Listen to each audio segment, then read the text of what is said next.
Kemarin kita sudah bercerita sedikit tentang kisah Nabiullah Idris alaihi salatu wassalam. Dan Idris alaihi salatu wassalam adalah nabi ketiga setelah Adam alaihi salatu wassalam, kemudian Syith, kemudian Idris. Memang tidak ada cerita yang sangat lengkap yang bercerita tentang Idris, baik dalam Al-Quran ataupun hadis-hadis Nabi SAW. Tetapi secara global Al-Quran mengisyaratkan tentang kisah Idris. Adapun sunnah Nabi SAW memang tidak ada yang menceritakan secara detail, karena riwayat-riwayat tentang kisah Idris itu kebanyakan Israiliyah,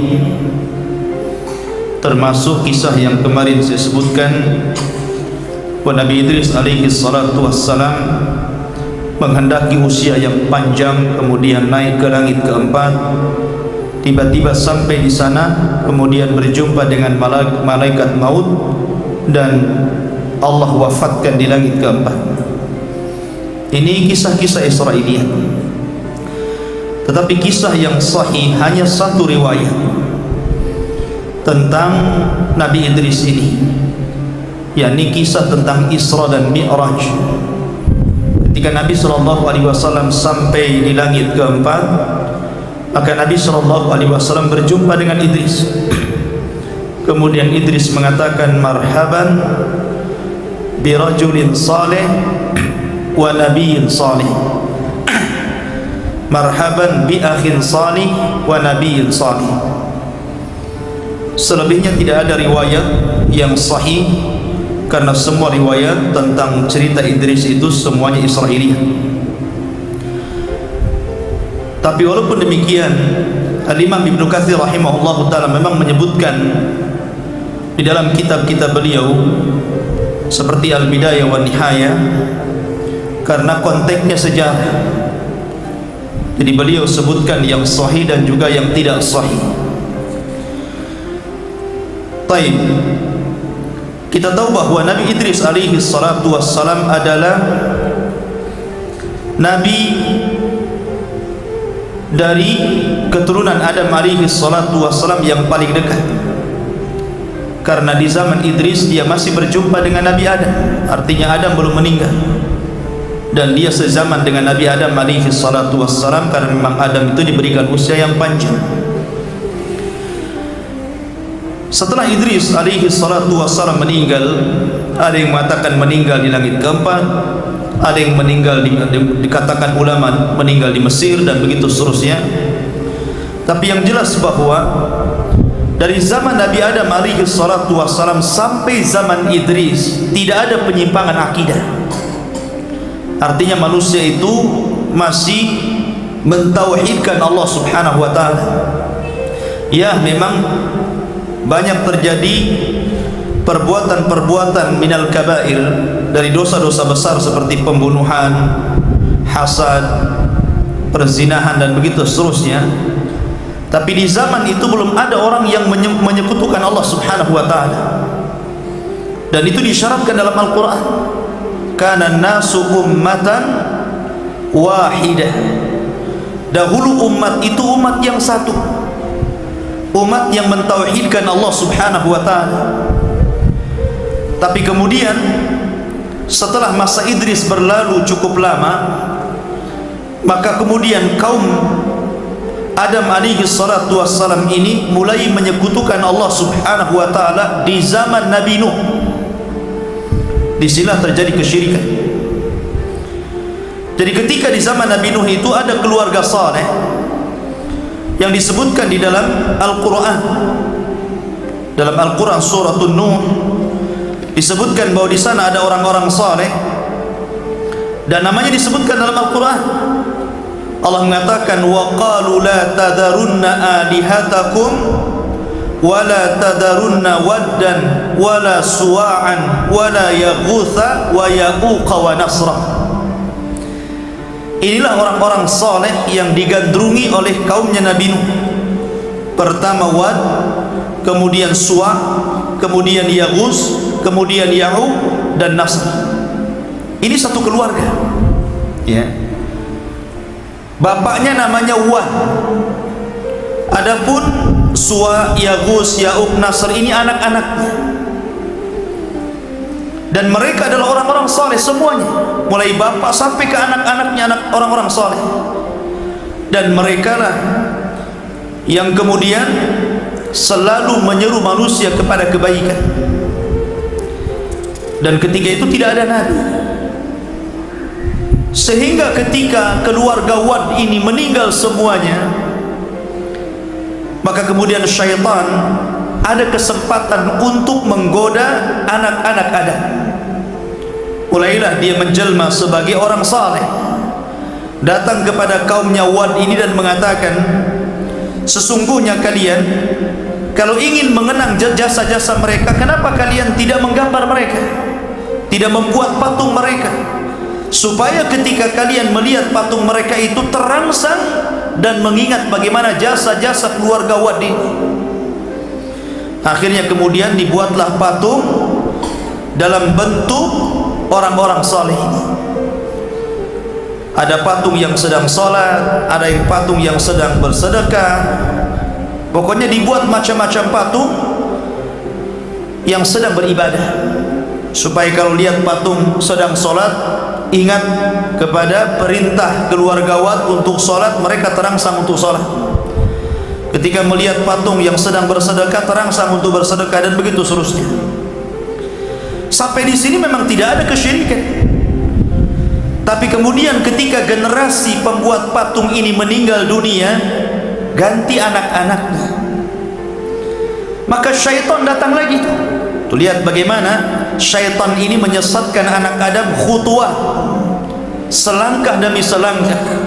Makanya Allah mengatakan, wala tattabi'u khutuwati syaitan, janganlah kalian mengikuti langkah-langkah syaitan.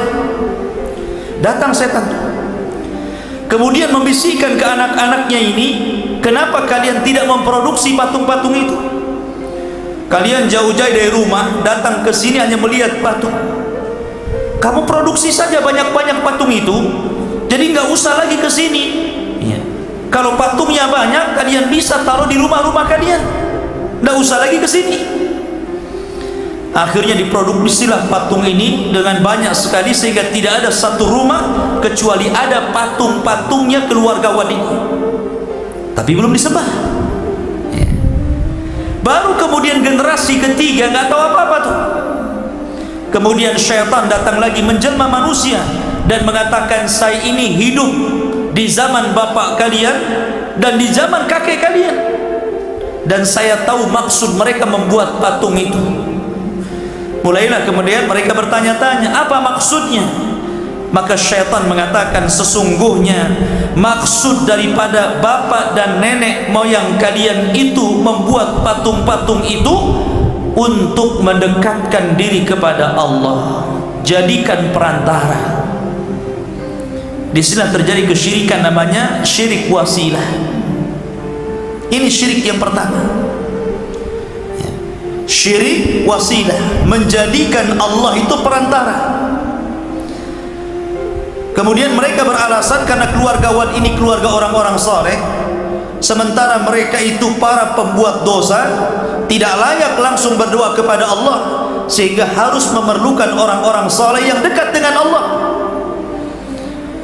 Mulailah mereka menyerupakan Allah dengan makhluk, namanya tasbihul khaliq bil makhluk, menyerupakan Allah dengan makhluk. Maknanya apa? Kayak antum kalau datang ke presiden, kan tidak langsung antum datang ke istana, diusir antum, ya.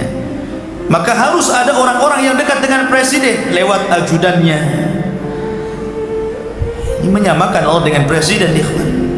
Tidak sama. Laisa kamitslihi syai'un wa huwas samiul basir.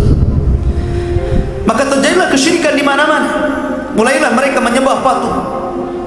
Dan di sini berhasil syaitan menyesatkan anak-anak Adam dalam bab akidah. Lah ketika kemudian manusia mulai menyimpang akidah mereka, maka Allah Subhanahu wa taala mengutus seorang rasul yang namanya diabadikan dalam Al-Quran, bahkan dijadikan satu nama dalam Al-Quran, Suratun Nuh. Rasul pertama yang diutus Allah namanya Nuh alaihi salatu wassalam. Ini rasul pertama. Sebelumnya belum ada rasul. Sebelumnya para nabi saja, Idris, Syith, Adam, ini nabi. Dari sinilah Syekh Nasiruddin Al-Albani rahimahullahu ta'ala membuat definisi tentang perbedaan nabi dan rasul. Kata beliau, adapun nabi itu diutus kepada umat yang belum ada penyimpangan dalam bab akidah. Adapun rasul diutus kepada umat yang antara akidah rasul dengan umatnya itu bertentangan. Maka inilah definisi yang didefinisikan oleh Syekh Nasiruddin Al-Albani, dan ini pendapat yang betul. Karena banyak para ulama ketika membedakan nabi dan rasul, ada yang mengatakan nabi itu diutus kepada kaumnya saja, rasul diutus kepada manusia yang banyak. Ada yang mengatakan nabi itu mengikuti syariat sebelumnya, rasul itu mengikuti syariat baru. Tetapi yang jelas bahwa ada kemiripan di antara mereka, bahwa tidak setiap nabi dia rasul, tapi setiap rasul pasti dia nabi. Itu kesimpulannya. Maka kemudian Nuh alaihi salatu wassalam ini digambarkan dalam surah Nuh ini bagaimana dakwahnya, bagaimana Nuh alaihi salatu wassalam dengan lelah letih berdakwah kepada kaumnya, dan itu menjadi percontohan kepada siapapun yang berdakwah kepada dakwah tauhid. Ini percontohan yang luar biasa bagaimana tantangan dakwah Nuh alaihi salatu wassalam, karena dia rasul pertama masalahnya. Dan Allah Subhanahu wa taala berikan usia yang panjang kepada Nuh. Kenapa? Karena Nuh diutus kepada kaum yang keras kepala, susah untuk diajak berdakwah, susah untuk diajak kebaikan. Makanya Nuh itu usia dakwahnya saja disebutkan dalam Al-Quran, alfasanatin illa khamsina an. 1000 tahun dikurangi 50 tahun, artinya 950 tahun. Itu usia dakwahnya. Adapun usianya sendiri, ada yang mengatakan 1780 tahun, ada yang mengatakan 1500 tahun, ada yang mengatakan 1400 tahun. Dan inilah pendapat yang kuat wallahu alam, bahwa Nuh memiliki usia 1400 tahun. Panjang sendiri usianya karena dia hidup di beberapa generasi. Lah Nuh alaihi salatu wassalam digambarkan dalam surah Nuh, qala rabbi inni da'autu qaumi lailan wa nahara. Ya Rabb, aku sudah mendakwai kaumku siang malam. Bayangkan, ada orang berdakwah siang malam? Enggak ada ya. Tidak ada orang yang berdakwah siang malam itu. Tapi Nuh alaihi salatu wassalam karena ingin memberikan hidayah kepada umatnya, supaya dia menjadi perantara orang lain mendapatkan hidayah Allah, siang malam dia berdakwah. Tapi apa yang terjadi? Falam yazidhum du'ai illa firara. Setiap aku seru mereka, lari mereka. Lebih parah lagi, wa inni kullama da'autuhum litaghfira lahum ja'alu asabi'ahum fi adanihim wastaghshaw thiyabahum wa asarru wastakbaru istikbara. Dan semakin aku dakwai kepada mereka. Jadi Nuh ini kalau berdakwah, pokoknya lewat kaumnya dia berdakwah, mengajak manusia ke jalan Allah. Apa yang mereka lakukan? Mereka tutup telinganya dengan telunjuknya begini. Kalau Nuh lagi ceramah begini. Lebih parah lagi, bajunya ditaruh di mukanya. Bajunya ditaruh di mukanya, nggak mau nengok Nuh. Coba kalau seandainya antum lagi saya ceramai kayak gitu, wassalam saya, pergi saya, ayo ceramah sama antum, ya kan? Orang ceramah begini. Bukan itu saja, ditutup tuh mukanya dengan bajunya, wastaghshaw thiyabahum, dan mereka tetap takabur, sombong. Ma'asyiral muslimin yang dimuliakan Allah Subhanahu wa taala. Tetapi Nuh tidak tidak putus asa di awal dakwahnya, terus dia berdakwah, terus berdakwah, sampai suatu ketika kaumnya mendengar bagaimana Nuh alaihi salatu wassalam mendakwahkan kepada kaumnya, ya qaumi ibudullaha ma lakum min ilahin ghairu, wahai kaumku, sembahlah Allah karena tidak ada sesembahan selain Dia. Tapi kaumnya mengatakan, inni akhafu alaik, qala al mala'u min qaumihi inna lanaraka fi dhalalin mubin. Berkata para pembesarnya ini, wahai Nuh, saya tidak melihat kecuali engkau ini sesat. Dari sini ikhwah fillah menjadi sunnatud dakwah, menjadi tabiat dakwah. Siapapun antum ketika mendakwahkan dakwah tauhid, pasti jawabannya ini. Jawabannya apa? Seperti para pembesar kaum Nuh mengatakan, inna lanaraka fi dhalalin mubin. Kami ini tidak melihat engkau wahai Nuh kecuali engkau ini mendakwahkan dakwah sesat. Dan coba saja antum lakukan dakwah tauhid, antum katakan ini syirik, ini tidak ada contohnya dari Rasul, pasti akan timbul fitnah dan akan timbul ejekan, bahkan mungkin kekerasan. Pasti antum dianggap sesat, ya kan? Mungkin di zaman sekarang antum dianggap Wahabi, antum dianggap teroris, antum dianggap macam-macam cerita.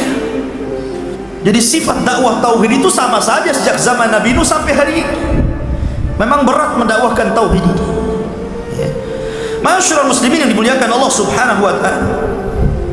Dari sini ikhwah fillah dimuliakan Allah Subhanahu wa taala, Nuh tidak pernah kecewa dengan dakwahnya, dia terus mendakwahkan dakwah tauhid. Tapi kaumnya mengatakan, ma hadza illa basyarun mithlukum yuridu an yatafaddala alaikum in huwa illa rajulun bihi junnah. Mereka mengatakan, hei Nuh, engkau kan manusia biasa, sama seperti kami. Engkau ini sengaja biar engkau mendakwai kami itu engkau lebih tinggi dari kami, lebih mulia dari kami. Kalau kami mengikuti anda, berarti anda lebih tinggi daripada kami. Kau ini memang agak gila ini, dikatakan gila gitu. Jadi wajar kalau seandainya pendakwah tauhid digila-gilakan, itu wajar. Masyarul muslimin, Nuh alaihi salatu wassalam terus berdakwah walaupun ditentang kaumnya. Sampai suatu ketika Nuh alaihi salatu wassalam sudah capek berdakwah. Bahkan ketika kaumnya kemudian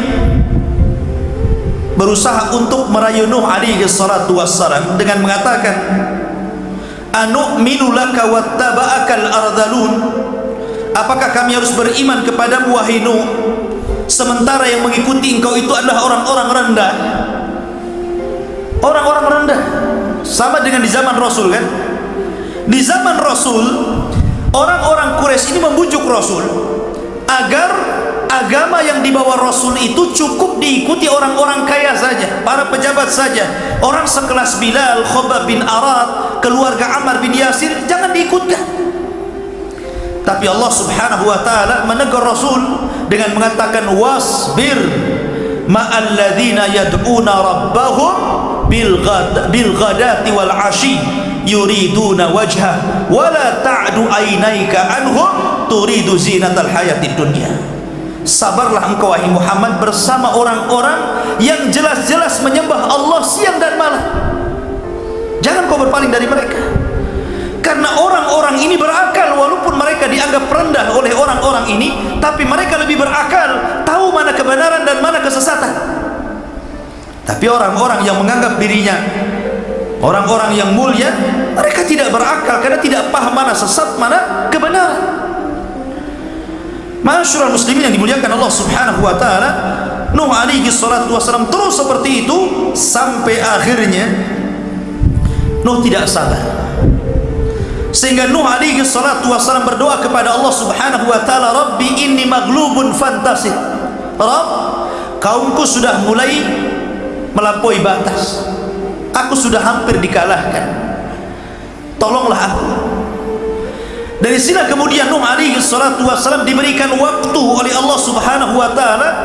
Dalam riwayat Israiliyat ada yang mengatakan 240 tahun untuk menanam pohon, kemudian menyerutnya dan menjadikan kapal. Jadi 100 tahun nanam pohon, 100 tahun menebang dan menyerutnya, 40 tahun membuat kapalnya. Jadi dari biji itu buat kapal itu ya, disiramin sampai 100 tahun dah pohonnya udah gede, ditebang, diserutin sampai 100 tahun baru dirancang sebuah kapal 3 tingkat ya, 3 tingkat. Karena tingkat yang paling bawah khusus binatang-binatang yang ganas, binatang-binatang harimau gitu kan. Tentu harimau zaman dulu kan besar ya, karena orangnya juga tinggi-tinggi. Kalau harimaunya sekecil ini dianggap kucing ya kan, orangnya gede-gede, harimaunya segede gini. Yang sekarang kita lihat ya nggak takut sama harimau, mungkin dimain-mainin kayak kucing ya. Harimaunya juga gede lah ya. Artinya bahwa di bawah itu digunakan binatang-binatang buas. Baru lantai kedua digunakan untuk manusia, dan lantai ketiga digunakan untuk burung-burung. Dirancang seperti itu ya. Maka Nuh mulai mengikuti perintah Allah. Ketika Nuh alaihi salatu wassalam mulai membuat kapal, Nuh membuat kapal di tengah padang pasir, nggak ada lautan, nggak ada sungai. Maka orang-orang mengatakan, ini gila, buat perahu di tengah padang pasir. Akhirnya kemudian, tapi Nuh tidak perlu dengan mereka, tetap saja dia membuat perahu. Sampai akhirnya Allah mengatakan, nanti kalau seandainya azabku sudah kukirim, maka nanti ada tanur. Tanur itu tempat tungku-tungku yang keluar api. Nanti kalau itu tungku-tungku itu keluar api,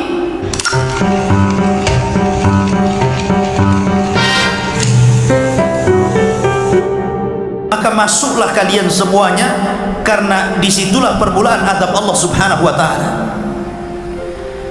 Makanya kemudian Allah subhanahu wa ta'ala memerintahkan Nuh alaihi salatu wassalam untuk membawa binatang-binatang berpasang-pasangan, seperti umpamanya kambing berpasang-pasangan, unta pasang-pasangan. Pokoknya binatang-binatang disuruh untuk memasukkan berpasang-pasangan, supaya ada generasi,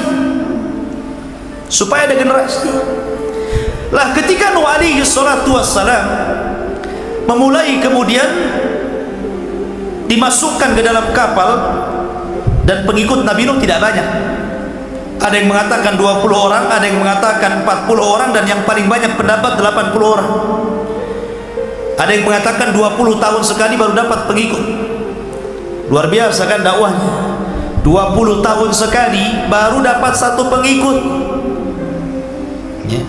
Dan ini menunjukkan bahwa keberhasilan orang berdakwah itu bukan karena ramainya orang-orang yang mengikuti, bukan karena sedikitnya pula orang yang mengikuti, tapi suksesnya dakwah itu menyampaikan kebenaran. Soal orang ikut tidak, itu terserah dia.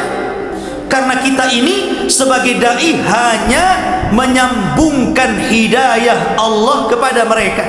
Kita ini wasilah yang mengantarkan hidayah Allah kepada orang yang kita dakwah, karena kita tidak memiliki hidayah, sehingga tidak banyak ya. Walaupun sekarang ada dai yang ribuan gitu kan, bukan hanya di dunia nyata, sampai kepada dunia maya. Bukan berarti menunjukkan bahwa dakwahnya benar, tidak. Karena dakwah benar itu ketika menyampaikan tauhid, itulah dakwah yang. Makanya ketika Rasul dikisahkan dalam sebuah riwayat, beliau pernah dimimpikan berada di padang mahsyar, kemudian melihat ke arah kiri ada kaum yang sangat banyak. Kemudian Rasul mengatakan, fadhanantu annahum ummati, aku sangka itu umatku. Kata malaikat, bukan, itu umatnya Musa. Kemudian Rasul mengarah lagi ke arah kanan, dilihatnya ada umat yang lebih banyak daripada Musa. Maka malaikat mengatakan, nah itu baru umatmu. Kemudian malaikat mengatakan, dari umatmu ada 70.000 yang masuk surga tanpa hisab dan adab. Kemudian dalam riwayat itu disebutkan, aku melihat Nabi yang hanya pengikutnya 2, bahkan sama sekali ada Nabi yang tidak punya pengikut. Apa kita katakan gagal dakwahnya? Tidak. Mereka sudah menyampaikan kebenaran, tapi hidayah milik Allah, ya. Ma'asyiral muslimin yang muliakan Allah Subhanahu wa taala, maka ketika semua sudah masuk ke dalam perahu, maka Allah datangkan azabnya, tufan, ya. Allah gabungkan faltaqal ma ala amrin qad qudir, artinya Allah turunkan hujan berhari-hari, kemudian Allah pancarkan air dari dalam perut bumi. Jadi digabungkan tuh air langit dengan air bumi itu, kemudian menjadi sebuah tsunami besar yang ditiup oleh angin, tufan. Nuh ini punya 4 anak. Pertama Yam, atau Israiliyat menyebutnya Kan'an, kemudian Syam, kemudian Ham, kemudian Yafis. Ini putra-putra Nuh. Dari putra-putra Nuh ini yang beriman 3, Syam, Ham, dan Yafis. Yang kafir 1, ikut ibunya kafir, namanya Yam, atau disebut atau dikenal dengan Kan'an. Kan'an ini yang ngikutin ibunya. Makanya Allah Subhanahu wa taala menyebutkan, wa daraballahu mathalan lilladzina kafaru imra'ata nuhin wa imra'ata lut. Dan Allah mempermisalkan kepada orang-orang kafir 2 wanita kafir, padahal dua-dua wanita ini adalah istri dari hamba-hamba Allah yang soleh. Dua-duanya istri Nabi, ya kan? 1 istrinya Nuh dan 1 istrinya Lut. Keduanya kafir, dan kedua-duanya diazab Allah Subhanahu wa taala, dan kedua-duanya masuk ke dalam neraka dan dikekalkan di dalam. Lah yang ini ikut ibunya. Tapi seorang bapak, ikhwan, tidak mau anaknya celaka. Bagaimanapun tetap seorang bapak masih ada perasaan sayang kepada anaknya. Ketika mulai banjir tuh, ya, maka orang-orang berusaha naik ke tempat yang tinggi, tapi air itu mengejar mereka. Makanya Nuh mengatakan, irkam ma'ana, karena anda ahli surga, orang mulia. Assalamualaikum warahmatullahi wabarakatuh. Alhamdulillah, salatu wassalamu ala rasulil habibina sayyidina Muhammad bin Abdullah wa ala alihi wa ashabihi wa mawalah, amma ba'd. Naik ke perahu, tapi Yam enggak mau, tetap dia mengatakan, sa'awi ilal jabal. Oh enggak, saya akan naik ke atas bukit, katanya. Air ini tidak akan menyentuh saya. Kata Nuh alaihi salatu wassalam, ini adab, tidak ada yang menyelamatkan siapapun. Tapi ketika kemudian Allah Subhanahu wa taala mengatakan, innahum laisa min ahlik, innahu laisa min ahlik, dia bukan keluargamu lagi wahai Nuh, sudah berangkat saja. Akhirnya kena ditinggalkan keluarganya, ya. Maka ketika kemudian betul-betul adab Allah itu datang, maka tidak ada manusia yang hidup, anak-anak, laki-laki, perempuan, orang tua, semuanya mati. Semua binatang mati, semua manusia mati. Tidak ada yang hidup satupun, kecuali orang-orang yang di perahunya Nabi Nuh. Makanya Nabi SAW sering mengistilahkan as-sunnatu kasafinatin Nuh. Sunnah itu seperti kapalnya Nabi Nuh. Kalau anda ingin selamat, ikut sunnah sebagaimana orang-orang ikut kapalnya Nabi Nuh. Tapi kalau anda ingin sesat, tinggalkan sunnah, ya, sebagaimana kaum Nuh tersesat dan diazab Allah karena tidak naik ke perahunya. Dari sini khawafidin muliakan Allah Subhanahu wa taala, hikmah yang sangat besar. Nuh alaihi salatu wassalam dengan gelombang yang sangat besar, harusnya Nuh juga tenggelam loh. Coba bayangkan, ini kapal-kapal kecil, penumpangnya tidak banyak, sementara azab Allah besar, ya kan? Gelombang yang sangat besar, ini air sampai gunung. Coba antum bayangkan, mana gunung yang paling tinggi? Anggaplah Himalaya sana, itu air sampai di atas gunung. Sementara perahu kecil, secara logika harusnya perahu itu juga tumbang kan gitu dengan ombak yang sangat besar. Tapi Allah Subhanahu wa taala yang membuat banjir dan gelombang, dan Allah pula yang memerintahkan Nuh untuk membuat perahu dan naik di atas perahu, sehingga semua skenario Allah Subhanahu wa taala. Maka Nuh alaihi salatu wasallam berdoa dalam kapal itu agar diselamatkan, Ya, maka Allah mengatakan fa'anjainahu wa ahlahu minal karbil azim. Kami selamatkan Nuh dan keluarganya dari azab yang sangat luar biasa ini, yang sangat besar. Masyarul muslimin yang dimuliakan Allah Subhanahu wa taala, ada kisah-kisah khurafat Israiliyah. Tapi terkadang perlu diceritakan juga, biar kalau ada seorang dai menceritakan kisah ini, oh antum tahu ini khurafat. Jadi selama kapalnya Nabi Nuh ini berada di atas gelombang, rupanya dalam kapal itu ada tikus. Tikus ini disebutkan dalam hadis Rasul apa? Fawasik, kan? Binatang termasuk fawasik, binatang yang fasik karena suka mencuri. Tikus kan banyak jenisnya ya, ada tikus gede, tikus got, gitu kan? Ada curut, ada apalah kan gitu. Dan tikus itu suka nyuri biasanya, gerogoti makanan tengah malam. Itulah kerjanya tikus. Makanya salah satu binatang yang boleh dibunuh adalah tikus. Antum jangan melihara tikus.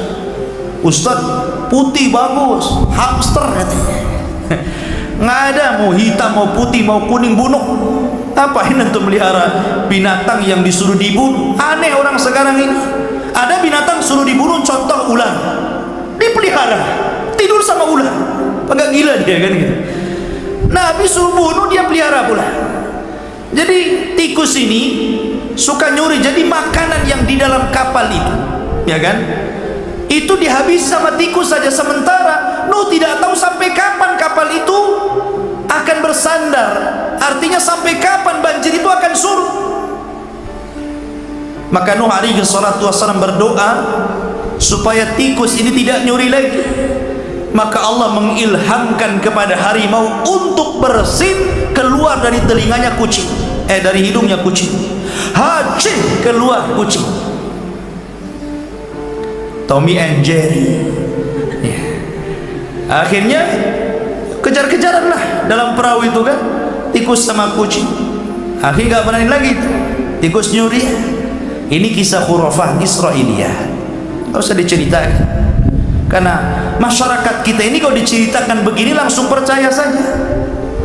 Apalagi cerita orang Syiah ya. Orang Syiah itu kan pandai khurafat, bahwa Ali ini selalu mengeluarkan cairan madhi.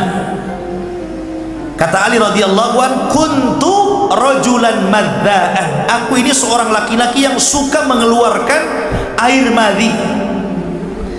Karena kedudukanku dengan Rasul ini sangat dekat. Aku ini kan suami daripada putrinya, malu kalau aku bertanya tentang ini kepada Rasul.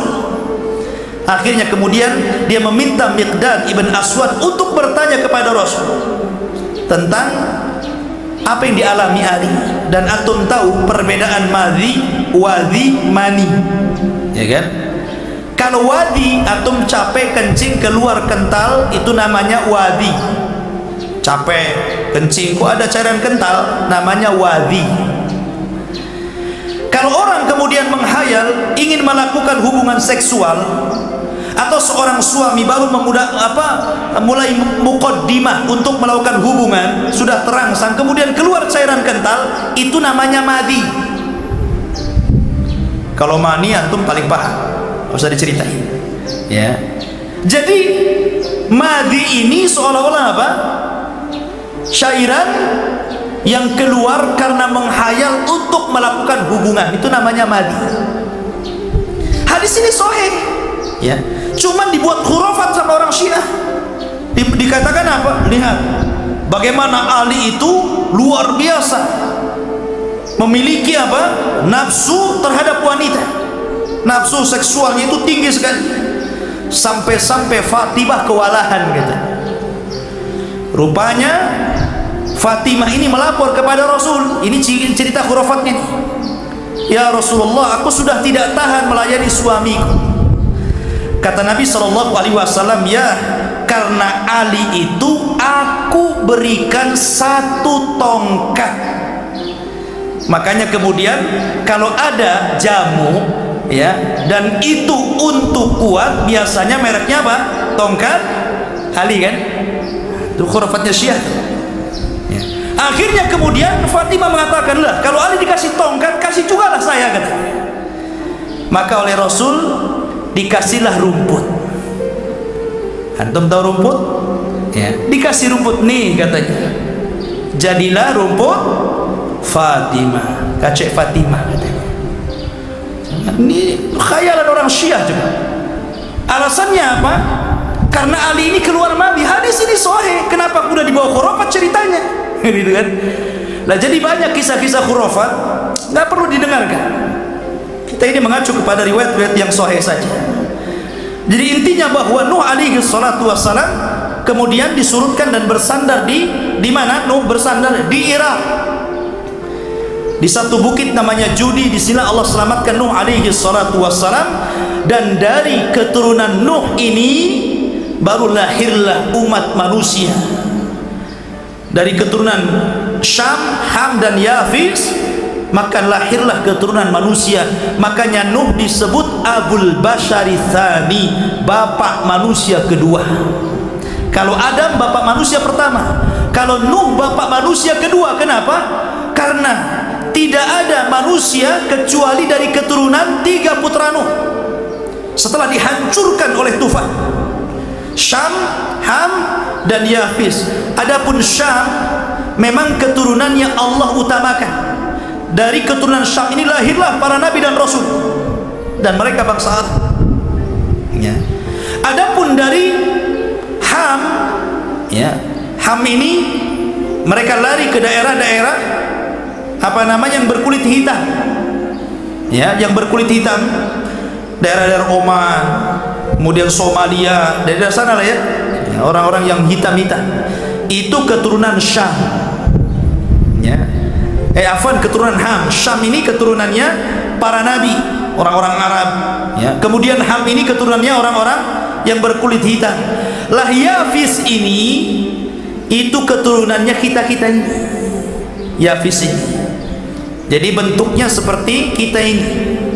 Cuman ada dari keturunan Yafis itu yang semuanya menjadi penduduk neraka. Semuanya jadi penduduk neraka dari keturunan Yafis. Jadi kan keturunan Yafis ini banyak. Ya.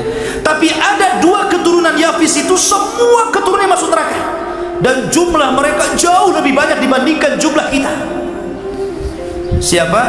Ya'juj dan Ma'juj, keturunan Yafis. Karena jumlah Ya'juj dan Ma'juj itu 999 dari mereka, 1 dari kita. Jadi 1 banding 999. Ini kan banyak kan? Ya, makanya mereka itu kalau muncul kata Rasul tidak bisa diperangi, tidak bisa dibunuh. Gimana bisa diperangi? Jumlah mereka banyak. Antum aja dikeroyok 10 orang mati. Gimana antum dikeroyok 999? Mana antum lawannya? Ya kan? Makanya ketika Ya'juj dan Ma'juj kemudian diadab oleh Allah dengan dikirimnya dud ini belatung, ya, kemudian masuk di ubun-ubunnya, satu mati kayak kita matikan gardu listrik, semua padam. Jadi satu mati semua, gitu kan? Bagaimana Allah mengadab Ya'juj dan Ma'juj? Maka setiap satu jengkal di bumi semua ada bangkai. Sampai-sampai Nabi Isa alaihi salatu wasallam berdoa macam mana cara membersihkan bangkainya ini, banyak kali, ya. Makanya kemudian berdoa, Allah mengirim burung yang sebesar unta dan mengangkut jasad-jasadnya dilempar ke lautan. Kemudian itu pun belum bersih, masih ada sisa-sisa bangkainya. Kemudian Allah subhanahu wa ta'ala turunkan hujan, akhirnya membersihkan dan kembali tanah itu subur. Inilah diantara secara ringkas kisah Nabi Nuh alaihi salatu wassalam. Subhanakallah bihamdika asyhadu an la ilaha illa anta astaghfiruka wa atubu ilaik. Allah ta'ala. Assalamualaikum warahmatullahi wabarakatuh.